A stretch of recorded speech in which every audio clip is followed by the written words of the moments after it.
TitleMatchNetwork.com. What are your thoughts on Bret Hart? What was Bret like? Oh, I love Bret. I just saw on the show tonight where they're going to put him in the Hall of Fame this year, this year, 2006. I've never had a problem with Bret. I love the Hart family to death. I miss Owen tremendously. What a fantastic guy. The night Owen passed away, I'll never forget that. The Undertaker was wrestling Steve Austin that night. We were in the main event that night. We had to follow that. And I'll never forget standing at ringside. I'm getting goosebumps now thinking about it after all these years. And I couldn't help but to look up. You know, Owen's blood was on the canvas right in front of me in the corner where I was standing, and I had to look up. And it would just seem just impossible that something like that could have happened. What a horrible accident that was. Do you think, looking back, the show should have went on, or? Yes. Yeah. Oh, most definitely. Yeah. And I guess that's because, you know, the old school show must go on deal, the attitude that I had. And yeah, from my point of view, yeah, the show had to go on in a deal. And God rest his soul, Owen Hart and Davey, they were the best. Right. Where they would, I've seen him put live pigs in Vince McMahon's office. When they had the match, and the hog pin match, they had with Triple H and the Godwins. They took all the pigs, Owen and Davey, and put them in Vince's office and shut the door. Oh, that's great. So, you know, Vince goes and does whatever, opens his door and shit everywhere, you know, and just things like that. They don't mean nothing to anybody else. Right. Sure, when you travel all the time, and we're a little family traveling all around the world, and the ribs are always, you know, breaks the stress. Pretty much harmless shit. But people outside the box, you know, oh my God, that's just, to us, it's just an everyday thing. Right. It's just wrestling, and I'm just so happy that, once again, that I've lived my dreams all these years, and we're still living it, and still having fun. What are your thoughts on the Click and Shawn Michaels back then? I was fortunate, like I said before, I never had to worry about a lot of things because I was hooked up with The Undertaker. So I didn't have to worry about clicks and shit. Did they ever clash because of the power struggle? You know, and it was a real click, you know. They helped me out together. It was pretty much the real deal, but being hooked with Taker, I didn't have to worry about clicks and shit. I had it made, man. I was so fucking spoiled. And I didn't realize how spoiled I was until the last year or so. So I've had to start working the independent circuit in the shit. And hell, I was spoiled for 14 years, spoiled shitless. And I appreciate it now. Did Taker and Shawn ever butt heads at all? You know, I heard a rumor where they did at the Montreal incident. I didn't see that. Right. And I don't see everything. I don't have eyes in the back of my head and shit. But I don't remember that happening. I just hear rumors of it happening, and I never know that ever happened for real. What are your thoughts on that whole entire deal? For years and years, from the moment it happened. In fact, I remember me and McFoley, we were riding together that night, and we argued all the way back to the hotel that it was a work. I was confident it was a work. And for years, I was confident it was a work. That's what we would argue. I think it was a work, he didn't. And I swear, here we are, 2006, and I'm still pretty much, you know, think it's a work, you know. I don't know. Maybe it wasn't. Maybe it was. And here, you know, for me, here this is coming from me with all the experience I've had in this business and shit. And I just found out a year or so ago that the Andy Kaufman Jerry Lawler thing was a work. I thought that was real. It's so nice to believe something. That was a work? Yeah. It's so nice to believe, you know. Like the recent thing they done with Jim Ross. You know, he was sick. We don't have to have that surgery. And they done that deal on television.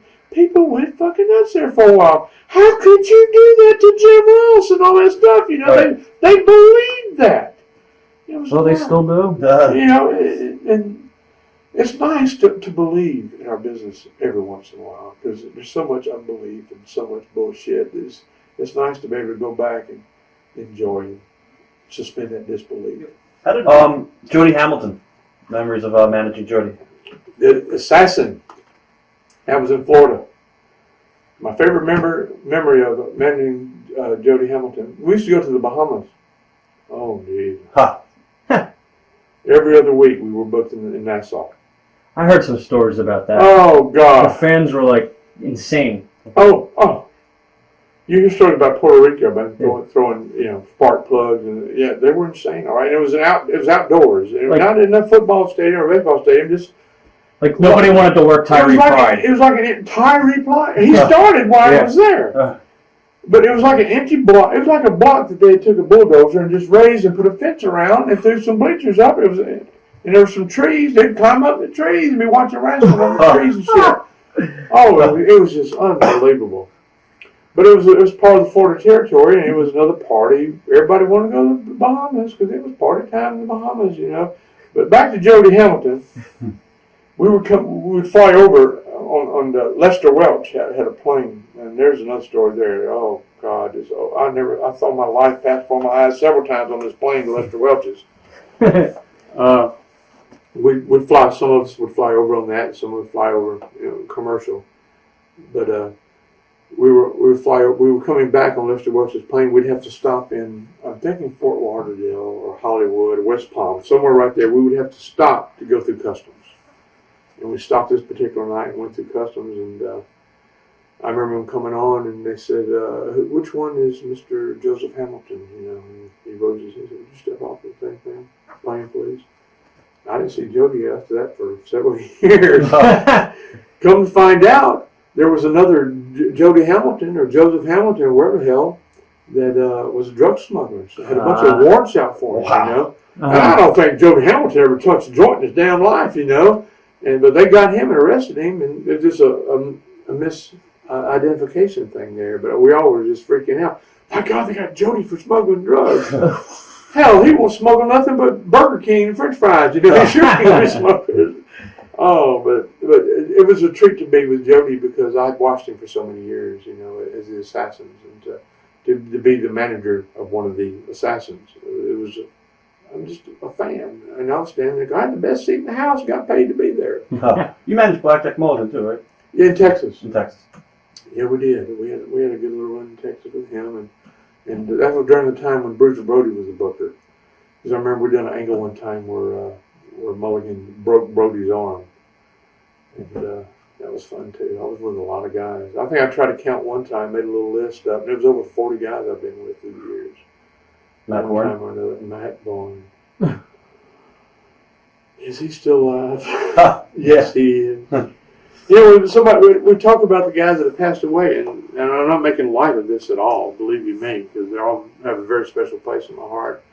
And you think about the guys that are gone, why are they gone? Why did the Lord take them?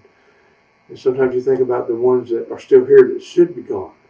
Matt Bourne's one of them. How in the hell did he survive? I don't know, because Buzz Sawyer is gone. I was going to ask you about him next. Matt Bourne and Buzz Sawyer was probably the best tag team that I ever managed as far as technical wrestling, because they both were fantastic wrestlers. Not just professional wrestlers, wrestlers. And the main problem was them that they spent more time fighting each other instead of their opponents. Outside the ring, it was a constant battle between the two. I used to ride with them, and oh Lord, I just pray, please get me home tonight, because I had my doubts that I ever was going to make it. They'd pull over the side of the road and go fighting, But Buzz had a lot of problems with some of the boys, didn't he? Like who was?